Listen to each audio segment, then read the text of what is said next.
Hi, and welcome to the Neoprene Playmat. I'm your host, Matt, and today you get a bonus episode. This isn't part of the usual schedule, but there are a couple things I might be doing in the future, and I thought this would be helpful. So today we're going to dive into how I rank games.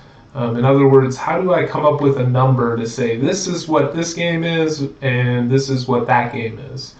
In the grand scheme of things, rankings are helpful, especially if you can resonate with somebody. You know, oh, I like the same games they do, so if they rated it high, I'll probably rate it high in that sense. But they're also somewhat useless in the sense that I made my top 10 or my top 100, and if I was to be tasked with it tomorrow or a week from now, a lot of those things could have moved. There's a few that are pretty locked in, but for the most part, anything could be moved within, 5 places. Some things might come on at the bottom of the list that wouldn't come on another time, just depending on how I'm feeling.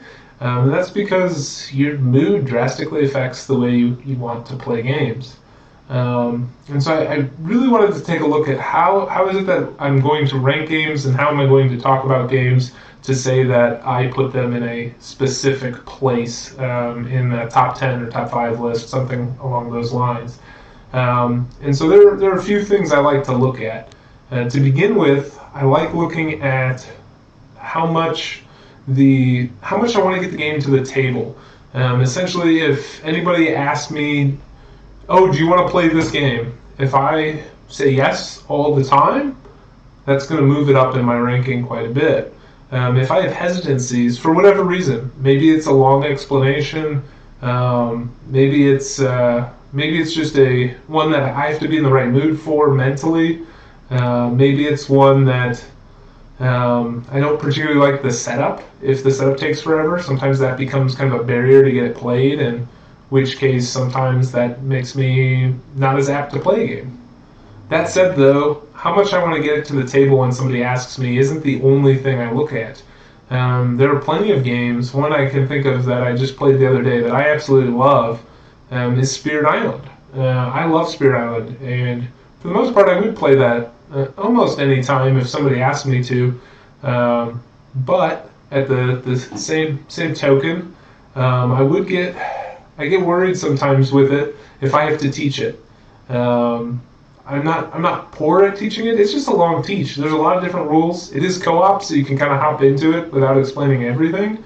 But there's a lot going on, and sometimes that can weigh a little bit heavy on those learning. And that first game is kind of a struggle to get through. It's a lot of questions, a lot of, hey, if I do this, can I do that? And which is all good. I love bringing people into the hobby. I love playing heavier games with people and teaching heavier games, but at the same time, sometimes that doesn't that doesn't make me super happy to get it to the table right away. When somebody says, "Hey, do you want to play Spirit Island?"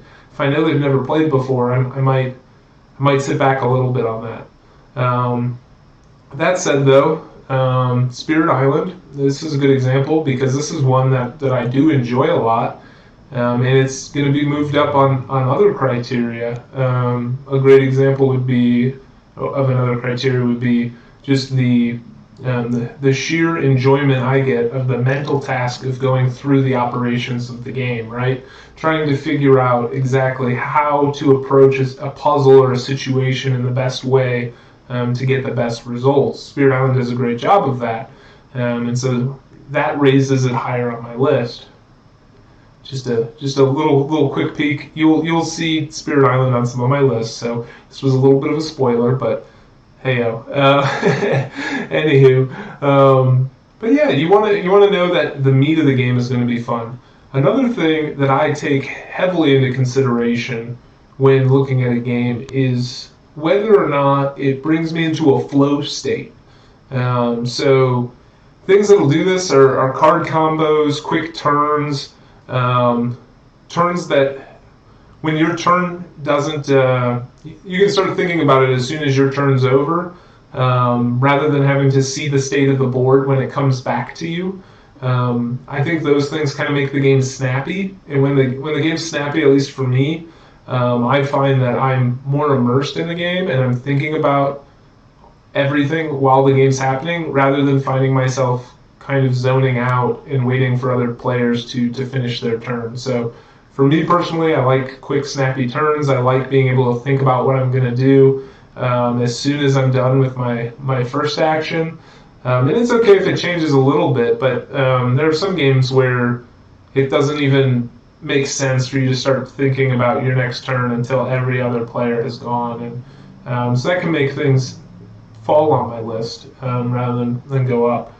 And then probably the last piece of criteria that I look at in a game is when I'm done with the game, how much do I want to get that game back to the table?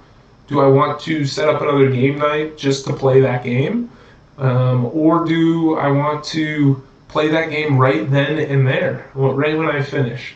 Now, that said, this would disproportionately affect smaller games positively in that every time you finish a small game, it doesn't take that much extra to just run it back, whereas when you're playing a rather large game, this can be tedious.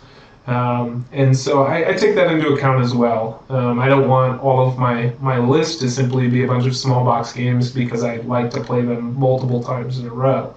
And so yeah, as I go through, as I rank games, what I'm really looking for is it something I want to play when people recommend it?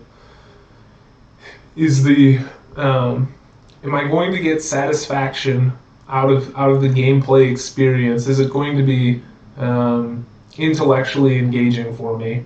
Am I going to be able to get into that flow state with the game? Am I going to have those snappy turns where I can just start thinking about my next move as soon as I finish the first one and just really get into it? And then lastly, is it something I want to play again after I had just finished a game? Is it something I want to arrange a night for? Is it that special?